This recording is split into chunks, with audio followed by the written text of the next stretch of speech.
جی آپ کا سبق نمبر 13، ٹھیک ہے، حروف مدہ۔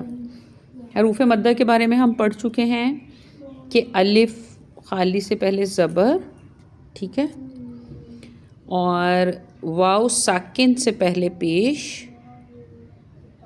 اور یائے ساکنہ سے پہلے زیر، یہ حروف تینوں مد ہوتے ہیں۔ مد کا مطلب ہوتا ہے کھینچنا، ٹھیک ہے۔ مد کا کیا مطلب ہے؟ مد کے میننگز ہیں کھینچنا، یعنی اس کو اب تک آپ نے سیکھ لیا ہے کہ اس کو ب پڑھنا ہے، اس کو بو پڑھنا ہے اور اس کو بی، لیکن جب اس کے آگے یہ لگ جائے تو پھر اس کو بی، اس پیش کے آگے یہ لگ جائے تو پھر بو، اور اس زبر کے آگے الف لگا ہوا ہو تو ب کے بجائے با، ٹھیک ہے۔ یہ تینوں جو حروف ہیں حروف مدہ ہیں، اور مدہ کا مطلب ہوتا ہے، مد کا مطلب کھینچنا، تو اس کا مطلب ہے ان کو ہم تھوڑا کھینچ کر پڑھتے ہیں ان حرکات کو، ٹھیک ہے۔ یہ جو آپ کے پاس 3 حرکات ہیں ان کو ہم اسٹریچ کر کے تھوڑا پڑھتے ہیں، اور کس وجہ سے کہ ہم لوگ ان کے آگے یہ واو مدہ، یا مدہ، سوری واو ساکن اور یا ساکن اور الف خالی ہوتا ہے، اس لیے۔ اور اب ہم اس کو اس سے پڑھ لیتے ہیں کہ اس میں لیسن میں کیا اس کا انٹروڈکشن ہے۔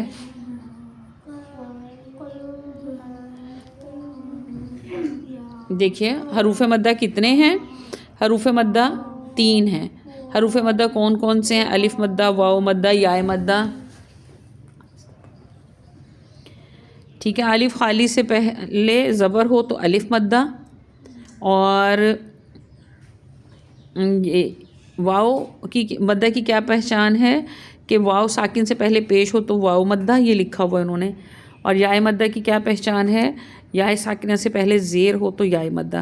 حروف مدہ کو کیسے پڑھتے ہیں؟ حروف مدہ کو ایک الف کی مقدار یا پھر حرکتین مقدار، یعنی 2 حرکت کے برابر کھینچتے ہیں۔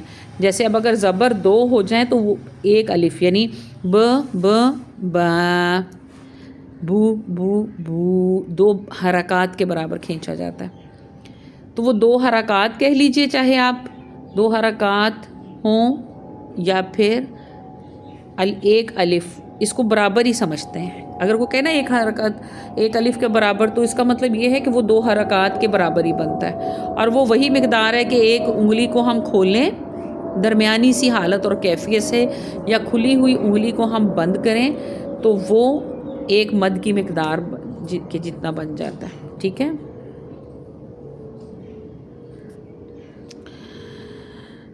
حروف مدہ کو وقف کی صورت میں کیسے پڑھتے ہیں؟ حروف مدہ کو وقف کی صورت میں ایک الف کی مقدار ہی کھینچا جاتا ہے، یعنی کہ اگر آخر میں آپ کے پاس با آ رہا ہے تو وہ با ہی پڑھا جائے گا، ٹھیک ہے۔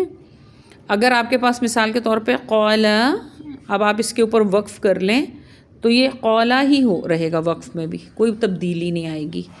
تو جو وقفاً اور وصلاً ایک ہی طرح سے پڑھا جائے تو اس وقف کو کہتے ہیں وقف بالسکون، ٹھیک ہے، کہ پہلے سے اس کا وقفاً اور وصلاً ایک ہی طرح ہے۔ اب آپ پڑھ رہے ہیں ایک لفظ منکم،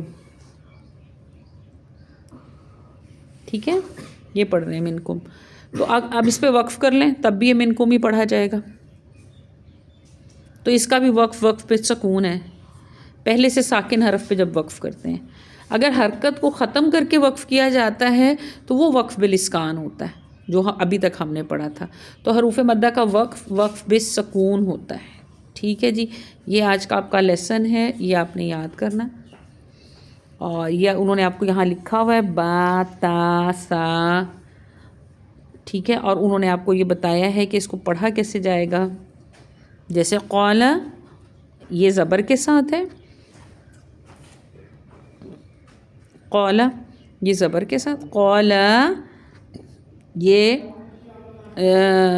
مد، الف مدہ، الف خالی سے پہلے، یہ اراد، یہ اراد، اسی طرح بی صراطی اور صراطی، عبادی اور عبادی، ٹھیک ہے، اسی طرح واو مدہ،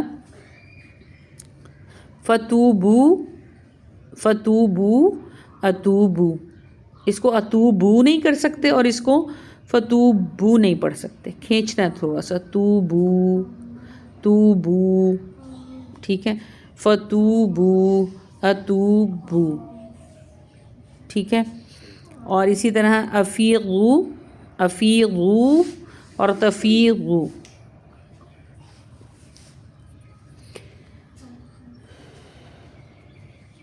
جی کوئی کوشچن ہو تو یہاں تک پوچھیے آپ لوگ.